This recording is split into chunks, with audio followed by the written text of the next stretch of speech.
अस्सलाम वालेकुम दोस्तों, हाज़िर हूँ आपकी खिदमत में अपनी नई वीडियो के साथ। तो लास्ट टाइम हमने आइन के आर्टिकल 9-10 का मुताला किया था। 10 का अभी हमने एक डिस्कस किया था अरेस्ट, और उसके बाद हमने डिस्कस किया था अरेस्ट और एक था प्रिवेंटिव डिटेंशन। तो डेफिनेशन के हवाले तक हमने किया था। आज हम प्रिवेंटिव डिटेंशन को थोड़ा डिटेल में पढ़ेंगे और देखते हैं कि आइन इस बारे में क्या कहते हैं।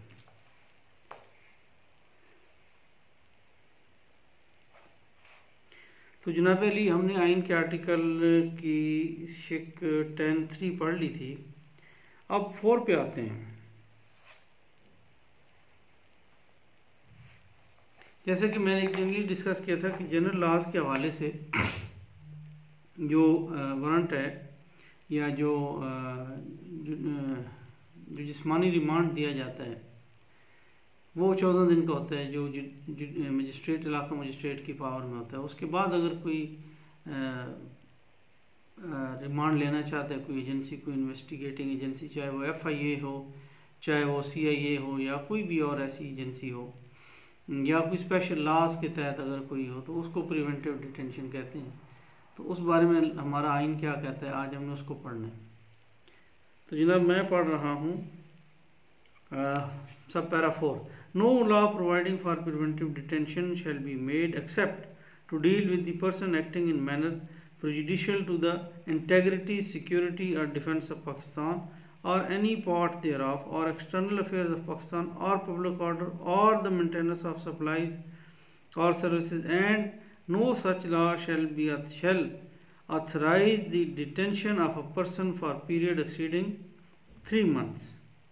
unless the appropriate review board has, after affording him an opportunity of being heard in person, reviewed his case and reported before the expiration of the said period that there is in its opinion sufficient cause for such detention, and if the detention is continued after the said period of 3 months unless the appropriate review board has reviewed his case and reported before the expiration of such period of 3 months that there is in its opinion sufficient cause for such detention। अब जनाब ये देखें, वो ये कह रहे हैं कि पहली बात है कि ऐसा कोई लॉ नहीं बनाया जाएगा जो मोर देन 3 मंथ्स की डिटेंशन के लिए अलाउ करे। और अगर कोई लॉ ऐसा बन गया जो डिफेंस ऑफ पाकिस्तान के लिए या इंटेग्रिटी ऑफ पाकिस्तान के लिए या मतलब कि जो भी बड़े बड़े क्राइम्स के लिए अगर कोई ऐसा लॉ बन भी गया, तो 3 महीनों के बाद एक रिव्यू बोर्ड होगा जो उसको रिव्यू करेगा कि क्या इसकी डिटेंशन 3 मंथ्स तक रखनी चाहिए या 3 मंथ से आगे भी जा सकती है। अब आगे लिखते हैं explanation. In this article the appropriate review board means in the case of a person detain under a federal law, a board appointed by the chief justice of Pakistan and consisting of a chairman and 2 other persons, each of whom is or has been a judge of the Supreme Court or a High Court, and in case of a person detained under a provincial law, a board appointed by the Chief Justice of the High Court concerned and consisting of a chairman and 2 other persons, each of whom is or has been a judge of High Court। ये कहते हैं कि अगर federal law के तहत कोई बंदा detain किया जाता है मोर देन 3 मंथ, तो उसको रिव्यू किया जाएगा। चीफ जस्टिस ऑफ पाकिस्तान एक रिव्यू बोर्ड बनाएगा जिसका चेयरमैन होगा और 2 जजेस उसके मेंबर होंगे। और अगर वो डिटेन किया गया किसी प्रोविंशियल लॉ के तहत, तो उस सूरत में जो chief justice of concern high court है वो और 2 जजेस और मिलकर रिव्यू बोर्ड बनाएंगे जो ये देखेंगे किसी बंदे को मोर देन 3 मंथ्स एक्सटेंशन देनी डिटेंशन में रखना है कि नहीं रखना। चलें ठीक, आगे चलते। अब इसमें फिर एक एक्सप्लेनेशन 2 है। The opinion of a review board shall be expressed in terms of the views of the majority of its member. ठीक है जी। पैरा 5 कहता है कि when any person is detained in pursuance of an order made under any law under any law providing for preventive detention, the authority making the order shall, within 15 days from such detention, communicate to such person the grounds on which the order has been made, and shall afford him the earliest opportunity of making up representation against the order, provided that the authority making any such order may refuse to disclose facts which such authority considers it to be against the public interest to disclose. Para 6 है जी, the authority making the order shall furnish to the appropriate review board all documents relevant to the case, unless a certificate signed by a secretary to the government concerned to the effect that it is not in the public interest to furnish any document is produced. Within a period of 24 months, commencing on the day of his first detention in pursuance of an order made under a law providing for preventive detention, no person shall be detained in pursuance of any such order for more than a total period of 8 months. In the case of a person detained for acting in a manner prejudicial to public order, and 12 months in any other case, provided that this clause shall not apply to any person who is employed or works for or acts or on instructions received from the enemy, or who is acting or attempting to act in a manner prejudicial to the integrity, security, defense of Pakistan and any part thereof,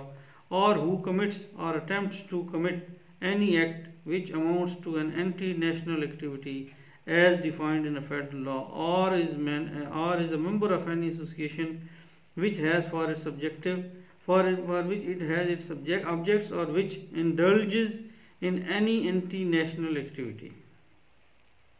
The appropriate review board shall determine the place of detention of the person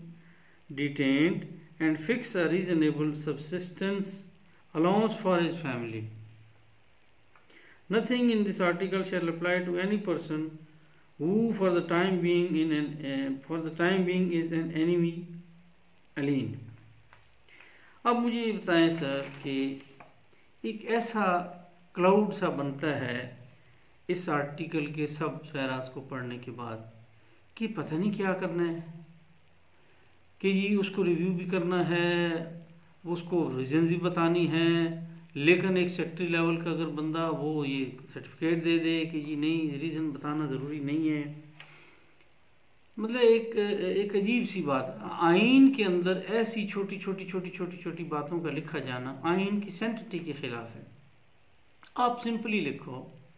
कि भाई judicial जिस्मानी remand magistrate की power है, वो 14 दिन का देता है। उसके बाद अगर कोई लॉ प्रोवाइड करता है तो पहली बात ये है कि ऐसा लॉ बनाओ मत, आप पार्लियामेंटेरियन हो,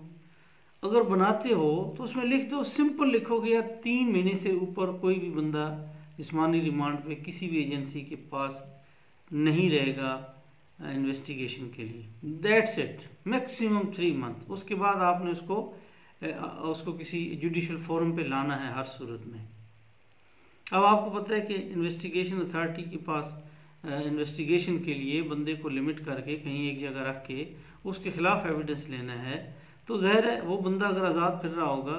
उसको एक्सेस होगी अपने ऑफिस में जाने की, वहाँ अपने लोगों से मिलने की, कोऑर्डिनेट करने की, तो वो तो अपने खिलाफ जो सबूत है उनको मिटा देगा। अब अगर कोई ऐसा बंदा है जो एंटी स्टेट काम कर रहा है या जो बहुत ज़्यादा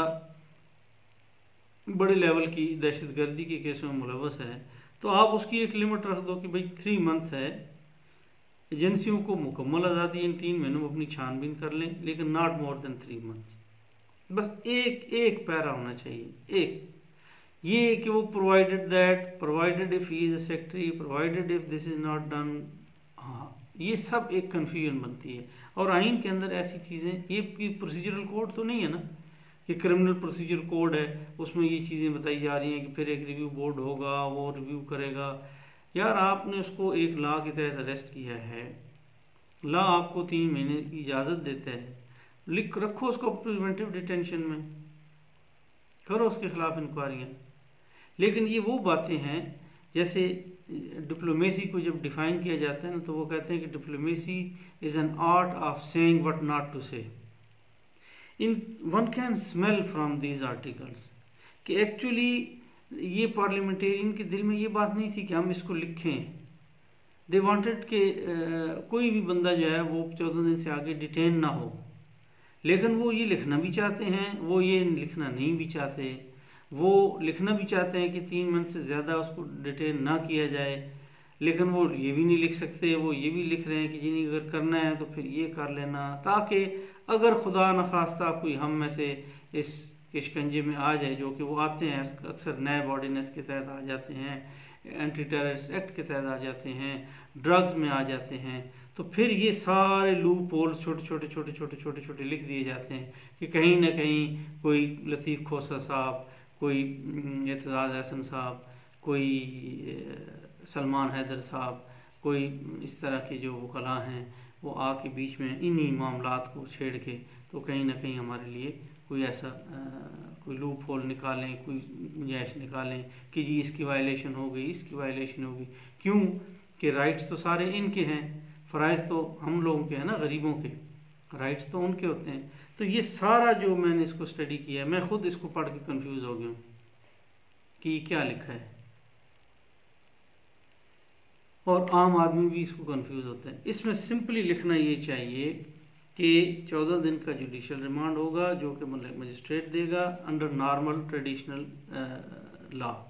अगर स्पेशल लॉ के तहत कोई गिरफ्तार होता है तो उसकी मैक्सिमम लिमिट 3 मंथ्स है। 3 मंथ्स के बाद उसको किसी न किसी जुडिशल फोरम पे लाना होगा, और फिर वो जो जुडिशल फोरम है उससे रिक्वेस्ट करके,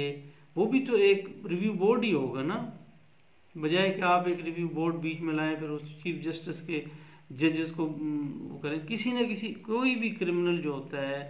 कोई भी बंदा जो अरेस्ट होता है, उसको एक सर्टन पीरियड के बाद आपने जुडिशल फोरम पे लाना है, और वहाँ से उस जुडिशल फोरम से आपने उसकी फर्दर डिस्पोजल लेना है।